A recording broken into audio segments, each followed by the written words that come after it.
Welcome to this segment of the show this morning. The topic this morning is Swett's Restaurant from 1954 to 2000. And we have with us to talk about Swett's Restaurant one of the grandchildren, Miss Cheryl Beatty. Miss Beatty is an affiliate real estate broker for Excel Real Estate and Development Company. And Miss Beatty is also a person who has some information about Swett's Diner. At one time, I think it was called Miss Beatty, and later Swett's Restaurant. And of course, we want to talk about that because it is a very, very important institution in Nashville, Miss Beatty. But before we get into that, let's have Miss Cheryl Beatty to give us some information about your background, your education, and some of the things that were important, and how you grew up within the confines of the Swett Restaurant and that kind of activity, things that our audience would be interested in. Okay, I, of course, went to high school at Pearl High, and in my family, it was not, are you going to college? It was just like going from junior high to high school. It was where you were going to college. It was just understood. We are fifth generation of college students, graduate students or graduates. So my grandfather, Walter Swett, he started Swett's Restaurant in 1954. And it started in a little building on 28th and Clifton, kind of a little building, and now it's grown and it's a big building.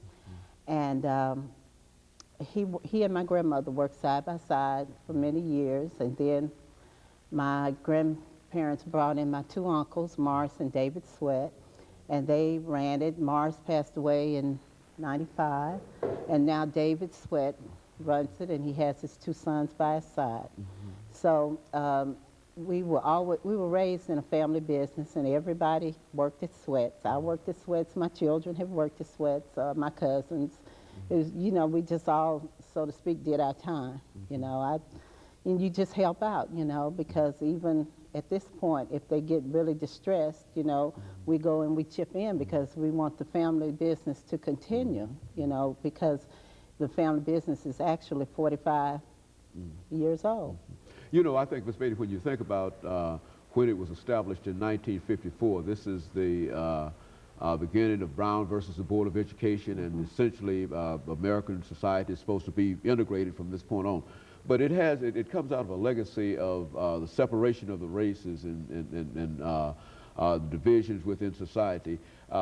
What really prompted your grandparents to be thoughtful enough to think in terms of establishing such a business at that period? Well, I tell you, from the stories I've heard, my grandparents originally had a grocery store down by Hadley Park. And my mother and aunts, they also ran the concession stand in Hadley Park. So that's where they started out. You know, of course, when they went into business, because I know my grandfather said he had certain jobs, and he said he would ride the bus to work to get there on time, but he would walk back when he worked for, I guess, different people or so forth. So then they got their business started. And as far as him moving and opening the restaurant, they sold the store, and he just moved up there. And so that was the beginning of what's now, you know, a very thriving business that, you know, I'm very proud of, you know. Now, it has been in that same spot since its establishment back in 1954. Yes, and also we have, my uncle has down in Farmers Market, he has a branch, and recently, January, he's down in the Legislative Plaza. So they do catering. They've just, you know, my uncle has taken it, and it's just grown, you know, but, you know, it started out with my grandparents. Now, what about the menu?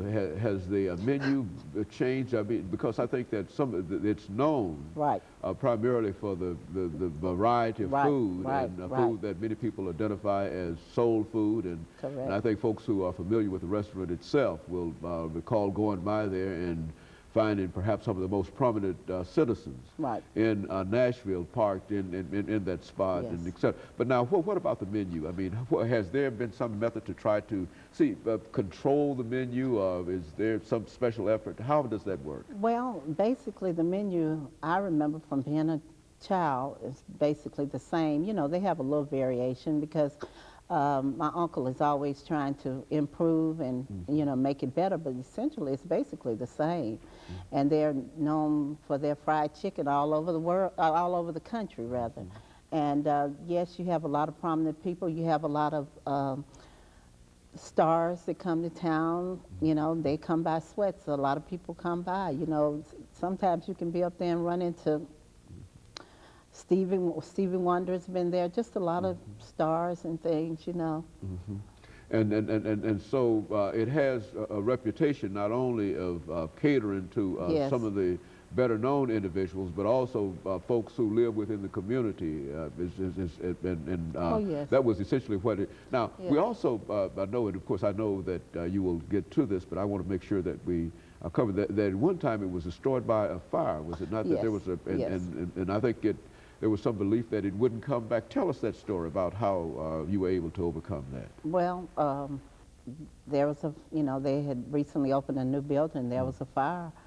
And I think it took them about 6 months, but hey, my uncles came back.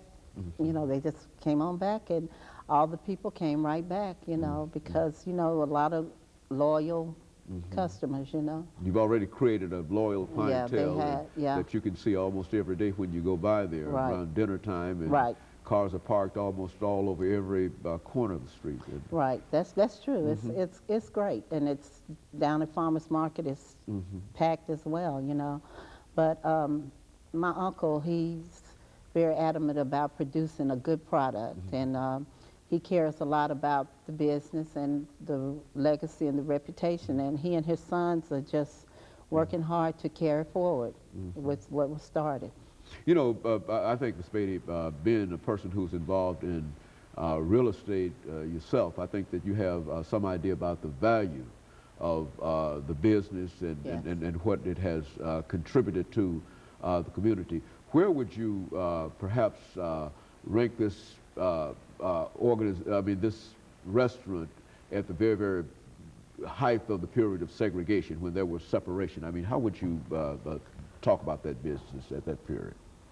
Well, I really can't give you a whole lot on it because at that time, see, basically, I don't remember those things because, you know, back when, from my memory, we could always go to in the bathroom. We could, you know, I don't have recollection of that. I always tell my children that when I was young, there weren't any black people on TV, so I idolized, you know, how you have your stars there were white people. But basically, I do know that my grandfather mentioned, you know, that, you know, he had problems getting the business started, and, you know, a lot of, you know, people trying to, you know, change that, as all, you know, black entrepreneurs had that, right. But basically, I think eventually he gained all the respect and everything of all the people in Nashville. Now, of course, it's been operated now by the third generation. Second and third generation now. Yes. And the present owner is, the present person who Swett. is Mr. David Swett, yes. Who's into very good. Yeah.